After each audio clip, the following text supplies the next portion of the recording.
ನಾನು ದೇವರಲ್ಲ, ಆದರೆ ಜನ ನನ್ನನ್ನು ನಡೆದಾಡುವ ದೇವರು ಎಂದು ಕರೆದರು. ನನ್ನ ಹೆಸರು ಶಿವಕುಮಾರ ಸ್ವಾಮಿ.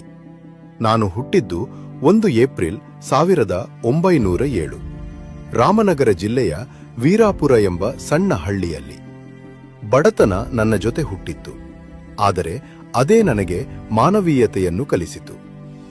ಬಾಲ್ಯದಲ್ಲೇ ತಿಳಿದುಕೊಂಡೆ, ಜೀವನಕ್ಕೆ ಅರ್ಥ ಕೊಡುವುದು ಸಂಪತ್ತು ಅಲ್ಲ, ಧ್ಯಾನ, ಪ್ರಾರ್ಥನೆ, ಕೆಲಸ.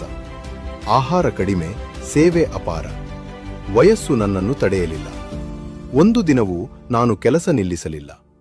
ಪ್ರಶಸ್ತಿಗಳು ಬಂದವು, ಪದ್ಮಭೂಷಣ, ಕರ್ನಾಟಕ ರತ್ನ. ಆದರೆ ಅವುಗಳೆಲ್ಲಕ್ಕಿಂತ ದೊಡ್ಡ ಗೌರವ ಏನು ಗೊತ್ತಾ?